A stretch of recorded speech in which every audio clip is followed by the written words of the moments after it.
सरांगे पाटील यांनी जी भाषा वापरली त्याचं समर्थन कोणीही करणार नाही, पण भाजपचे भाडोत्री लोक जी भाषा वापरतात त्यांचा फडणवीस करेक्ट कार्यक्रम करणार का, असा सवाल संजय राऊत यांनी केला।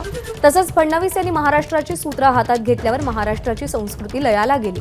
आज मराठी भाषा दिनानिमित्त फडणवीसांनी आपल्या लोकांना मराठी भाषेचे आणि संस्कृतीचे धडे द्यावेत असा सल्ला राऊत देत आहेत। त्यांच्या या वक्तव्यावर भाजप आमदार नितेश राणेंनी प्रत्युत्तर दिलंय, पाहूया। महाराष्ट्राची जी भाषा बिघडलेली आहे याची सुरुवात देवेंद्र फडणवीस यांनी राज्याची सूत्र हाती घेतल्यावर या राज्याची भाषा आणि संस्कृती ही पूर्णपणे बिघडायला सुरुवात झाली। जी भाषा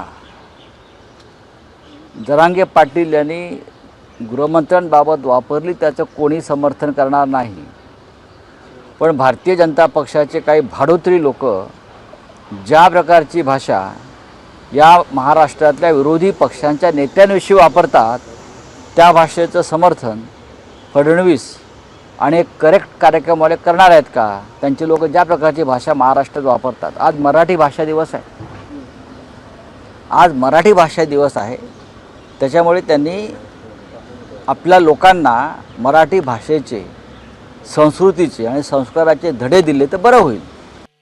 थोडा गजनी झालेल्या संजय राजाराम राऊतला सांगेन की त्यांनी आठवावं की एका पत्रकार मित्राशी बोलत असताना माईकवर कोण थुकला होता, एका केंद्रीय मंत्रीला शिवी कोणी घातली होती ऑन कॅमेरा। म्हणून मराठी भाषा दिवसाच्या निमित्ताने दुसऱ्यांना भाषेचे धडे देण्यापेक्षा तुझा आणि तुझ्या मालकाला शुद्ध मराठी भाषा कशी वापरायची, विरोधकांवर टीका करत असताना खालचं स्तर कसं गाठायचं नाही यावर थोडा स्वतः मार्गदर्शन घ्या आणि मग अन्य लोकांवर टीका करण्याची हिम्मत करा। एबीपी माझा, उघडा डोळे बघा नीट।